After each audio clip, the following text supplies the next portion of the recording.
En 1988, Patrick Modiano tombe sur une annonce parue dans Paris Soir du 31 décembre 1941. On recherche une jeune fille, Dora Bruder, 15 ans, 1m55, visage ovale, yeux gris marron, manteau sport gris, pullover bordeaux, jupe et chapeau bleu marine, chaussures sport marron. Adressez toute indication à Monsieur et Madame Bruder, 41 boulevard Ornano, Paris. Plus tard, Patrick Modiano retrouve le nom de Dora Bruder dans le mémorial de la déportation des Juifs de France. Il y découvre que Dora Bruder et son père Ernest ont fait partie d'un convoi parti du camp de Drancy en septembre 1942 à destination du camp d'Auschwitz-Birkenau. La mère, Cécile Bruder, sera déportée le 11 février 1943. Aucun des trois ne reviendra. Qui était Dora Bruder? Pourquoi a-t-elle un jour fui le domicile familial? Comment a-t-elle survécu dans Paris durant sa longue fuite de l'hiver 1941? Et dans quelles circonstances a-t-elle été arrêtée et emmenée à Drancy? J'ignorais toujours à quoi elle passait ses journées, où elle se cachait, en compagnie de qui elle se trouvait pendant les mois d'hiver de sa première fugue et au cours des quelques semaines de printemps où elle s'est échappée à nouveau. C'est là son secret. Un pauvre et précieux secret que les bourreaux, les ordonnances, les autorités dites d'occupation, le dépôt, les casernes, les camps, l'histoire, le temps, tout ce qui vous souille et vous détruit, n'auront pas pu lui voler.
Il ne faut pas se rendre à Auschwitz-Birkenau en songeant seulement aux centaines de milliers de victimes qui y sont parties en cendres et en fumée.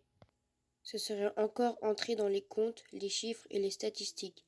Il faut oublier les matricules et retrouver les noms, les lire, les prononcer. Nous sommes venus pour Dora Bruder, pour les enfants d'Isieux, pour ceux d'ici et d'ailleurs.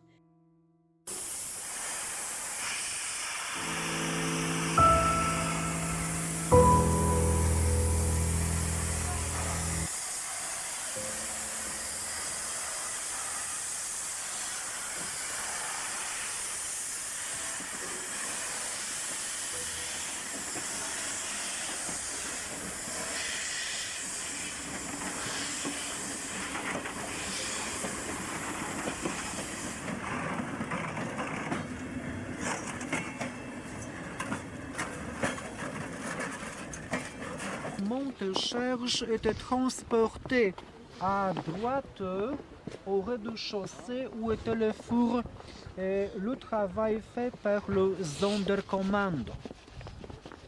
Par jour, 1500 corps dans ce bâtiment environ. Donc, crématoire 3, crématorium 2 là-bas, on voit ce vestige numéro 2 identique au 3, le même schéma, les mêmes dimensions. Pourquoi c'est en ruine maintenant? Alors, les SS eux-mêmes, avant qu'ils quittent le camp, ils les ont dynamités. Un lieu chargé d'émotions, des actes de barbarie, des faits inhumains, l'innocence assassinée, la cruauté de l'homme.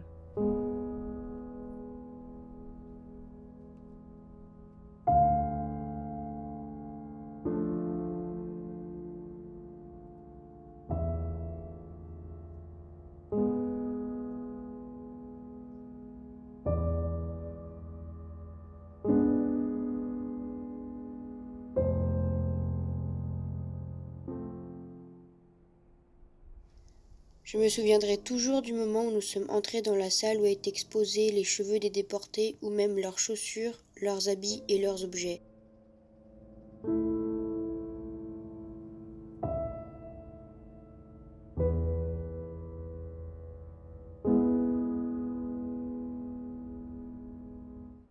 Dora Bruder. Sur l'ordinateur central du site, nous avons composé son patronyme. Dora est apparue ainsi que les prénoms de ses parents. L'espace de quelques instants, nous avons été comme étrangement sidérés. Elle était soudain plus que le titre du livre de Patrick Modiano. Nous avons su qu'elle était arrivée avec son père par le convoi numéro 34, en provenance de Drancy, le 18 septembre 1942. Nous ne sommes pas certains qu'elle ait dépassé la rampe de sélection de Birkenau et qu'elle ait survécu plus d'une journée dans le camp.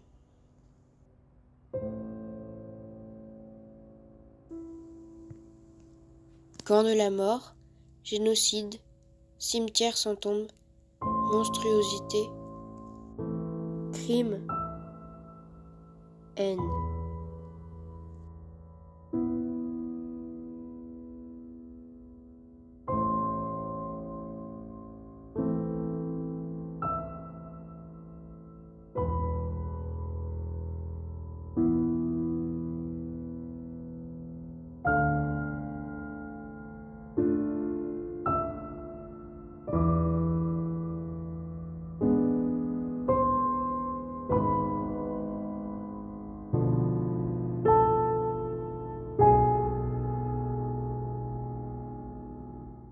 On recherche une jeune fille, Dora Bruder, 15 ans, 1m55, visage ovale, cheveux gris-marron, manteau sport gris, pullover bordeaux, jupe et chapeau bleu marine, chaussures sport marron.